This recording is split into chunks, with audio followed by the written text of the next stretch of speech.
Hi friends, ఇదైతే మనకి ఎల్ఐసికి సంబంధించి హౌసింగ్ ఫైనాన్స్ లిమిటెడ్ అనమాట 250 అప్రెంటిస్ కోసం అయితే ఒక అడ్వర్టైజ్మెంట్ అయితే ఇష్యూ అయితే చేయడం జరుగుతుంది ఫ్రెండ్స్. టోటల్గా 250 వేకెన్సీస్ అయితే మనకి ఉన్నాయి ఫ్రెండ్స్. మనకి ఆంధ్రప్రదేశ్లో ఒక 20 దాకా ఉన్నాయి, అలాగే తెలంగాణ స్టేట్లో కూడా ఒక 24 వేకెన్సీస్ దాకా ఉన్నాయి. మీకు 12,000 రూపీస్ అయితే స్టైఫండ్ అయితే ఇవ్వడం జరుగుతుంది ఫ్రెండ్స్. మీరు చూసుకున్నట్టయితే కనుక మీకు ఈ యొక్క జిల్లాల్లో అయితే ఈ యొక్క ఓన్ డిస్ట్రిక్ట్స్లో ట్రైనింగ్ అయితే ఇవ్వడం జరుగుతుంది. ఇక్కడ వేకెన్సీస్ అయితే ఇచ్చారనమాట.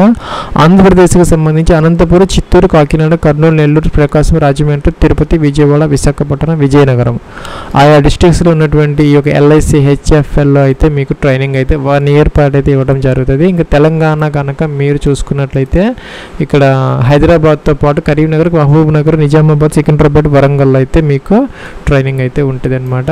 సో మీకు దగ్గరగానే ఉంటుంది. అలాగే ఇక్కడ ఏజీ అలాగే ఎడ్యుకేషన్ క్వాలిఫికేషన్కి సంబంధించి 20 to 25 ఇయర్స్ అనమాట. 1 జూన్ 2025 అయితే చెక్ చేసుకోవాలి. ఏజ్ రిలాక్సేషన్స్ గురించి ఎస్సీ ఎస్టీ ఓబీసీకి ఇక్కడ అయితే మనకి మెన్షన్ అయితే చేయలేదన్నమాట.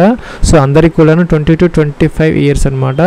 అలాగే ఎనీ గ్రాడ్యుయేషన్ ఎవరైతే పాస్ అవుట్స్ ఉన్నారో 1 జూన్ 2021 నుంచి 1 జూన్ 2025 అంటే 2021 2025 మధ్య పాస్ అవుట్స్ ఎవరైతే ఉన్నారో గ్రాడ్యుయేట్స్ వాళ్ళకి మాత్రమే ఈ యొక్క అప్రెంటిస్ ఎంగేజ్మెంట్ అనేది అప్లికబుల్ అయితే అవుతుంది అనమాట. అయితే మీరు గతంలో ఎక్కడ కూడాను ఈ యొక్క ట్రైనింగ్ తీసుకోకుండా ఎక్స్పీరియన్స్ లేకుండా ఫ్రెషర్స్ అయితే అయి ఉండాలి ఫ్రెండ్స్. దీనికి సంబంధించి చిన్న ఎగ్జామ్ అయితే కండక్ట్ చేస్తారనమాట. 1 గంట డ్యూరేషన్తో మనకి మల్టిపుల్ చాయిస్ క్వశ్చన్స్ అనమాట. బేసిక్ బ్యాంకింగ్, ఇన్వెస్ట్మెంట్, అలాగే insurance along with quantitative reasoning, digital computer literacy, English language మీద ఒక చిన్న ఎగ్జామ్ అయితే కండక్ట్ చేయడం జరుగుతుంది ఫ్రెండ్స్. ఇది ఎగ్జామినేషన్ ఫీజు అయితే ఉన్నదనమాట. జనరల్ క్యాండిడేట్స్ ఓబీసీకి ఒక 944 రూపీస్ అయితే పే చేయాలి ఫ్రెండ్స్. అలాగే 708 రూపీస్ అనేది ఎస్సీ ఎస్టీ అలాగే ఫీమేల్ క్యాండిడేట్స్కి, ఇంకా పీడబ్ల్యూ క్యాండిడేట్స్కి 472 రూపీస్ అయితే సరిపోతుంది. ఇంకా అప్లికేషన్ ఆన్లైన్ ప్రాసెస్కి సంబంధించి మీరు నాట్స్ ఏదైతే ఉందో 2.0 ఇక్కడ స్టూడెంట్ అని ఉంటుంది అనమాట.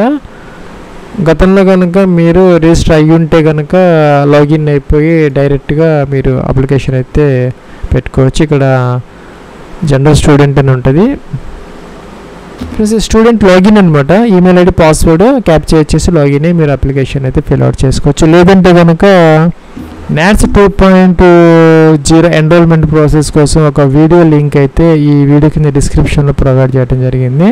అది చూసి మీరు ఈజీగా అయితే ఫ్రీగా అయితే ఈ యొక్క రిజిస్ట్రేషన్ చేసుకొని మీరు అప్లై అయితే చేసుకోవచ్చు ఫ్రెండ్స్. మీరు లాగిన్ అయితే ఈ యొక్క నాట్స్ ఇలాగైతే వస్తాయి. మీరు ఎన్నిటికి అప్లై చేశారు, ఎన్ని షార్ట్ లిస్ట్ అయ్యారు, ఇవన్నీ వస్తాయి అనమాట. ఎన్ని సెలెక్ట్ అయ్యారు ఏంటనేది ఇక్కడ ఏఏ అప్రెంటిస్ ఓపెనింగ్స్ అని ఉంటుంది.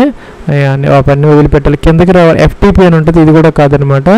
మీరు ఇక్కడ అప్లై అగైనెస్ట్ అడ్వర్టైజ్మెంట్ వేకెన్సీస్ అని ఒక ఆప్షన్ ఉంటుంది అనమాట. అక్కడికి రావాలన్నమాట. అక్కడికి వస్తే ఇక్కడ రైట్ సైడ్లో ఒక సెర్చ్ బార్ ఉంటుంది. అక్కడ ఏం చేయాలంటే ఎల్ఐసి హౌసింగ్ అని కొంచెం టైప్ చేస్తే ఆ యొక్క ఎంట్రీ అనేది మనకు వస్తుంది అనమాట. మన గతంలో ఎట్లయితే మనం ఈ యొక్క సెంట్రల్ బ్యాంక్కి మనం అప్లై చేసాం అదేవిధంగా సేమ్ ప్రాసెస్ అనమాట. ఈ సెంట్రల్ బ్యాంక్ ఆఫ్ ఇండియా కొంతమంది రావడం లేదని చెప్తున్నారు. ఇది ఇక్కడ సెంట్రల్ అని కొట్టడంతో మనకు వచ్చేస్తున్నది అనమాట. 4,500 వేకెన్సీస్ 23 జూన్ దాకా ఉంది. అదేవిధంగా మీరు ఇక్కడ ఎల్ఐసి హెచ్ అనగానే వచ్చేస్తుంది అనమాట. Apprentice in housing finance 250 vacancies 28 June 2025 దాకా టైం అయితే వ్యూ అంటే డీటెయిల్స్ అయితే వస్తాయి అనమాట. మీకు చెక్ చేసుకోవచ్చు అన్నీ కూడా. ఇక్కడ ఎడ్యుకేషన్ క్వాలిఫికేషన్స్, ఎంత స్టైఫండ్ ఇస్తారు ఏంటనేది ఫ్రెండ్స్. ఇంకా దీనికి అప్లై చేయాలంటే అప్లై అనే బటన్ దీని మీద క్లిక్ చేస్తే సరిపోతుంది. దీనికైతే ఫీజు అయితే అవసరం లేదనమాట. మీరు ఇక్కడ ఫీజు ఎటువంటి ఫీజు పే చేయాల్సిన అవసరం లేదు నాట్స్లో. అయితే ఫ్రెండ్స్ మీరు ఈ యొక్క నాట్స్లో అప్లై చేసిన తర్వాత కొద్ది రోజులకి మీకు ఒక ఎల్ఐసి హెచ్ఎఫ్ఎల్ నుంచి ఒక లింక్ అయితే మీ ఈమెయిల్ ఐడికి వస్తుంది అనమాట. ఫీజు పే చేయాలని చెప్పేసి ఇందాక చెప్పినట్టుగా ఈ యొక్క ఓబీసీ వాళ్ళు అలాగే ఎస్సీ ఎస్టీ ఫీమేల్ క్యాండిడేట్స్కి 708 రూపీస్ ఇలాంటి లింక్ అయితే వస్తుంది. మీరు అన్నీ చెక్ చేసుకుని మీ ఎడ్యుకేషన్ క్వాలిఫికేషన్స్ అన్నీ పర్ఫెక్ట్గా ఉంటే, ఏజ్ అన్నీ కూడాను మీకు ఇంట్రెస్ట్ ఉంటే ఫీజు అయితే పే చేయండి. లేదంటే కనుక మీరు దాన్ని వదిలేసుకోవచ్చు అనమాట. నాట్స్లో అయితే ఫ్రీగా అప్లై అయితే చేయొచ్చు. మీ యొక్క క్వాలిఫికేషన్స్ అన్నీ కూడా పర్ఫెక్ట్గా చెక్ చేసుకొని మీకు ఇంట్రెస్ట్ ఉంటే ఫీజు అయితే పే చేయాలి. పే చేసిన తర్వాత ఇంకో లింక్ అయితే మీకు పంపించడం జరుగుతుంది. అక్కడైతే మీరు డిస్ట్రిక్ట్ సెలెక్ట్ చేసుకోవచ్చు. ఇప్పుడు చెప్పినట్టు ఎక్కడ మీకు ట్రైనింగ్ కావాలనేది వాళ్ళు ఇచ్చిన వాటిల్లో అక్కడైతే మీకు ట్రైనింగ్ అయితే ఉంటుంది అనమాట. ఎట్లయితే మన సెంట్రల్ బ్యాంక్ ఆఫ్ ఇండియా అప్రెంటిస్కి అప్లై చేసాం సేమ్ ప్రాసెస్ అనేది ఇక్కడ కూడా అప్లికబుల్ అయితే అవుతుంది అనమాట.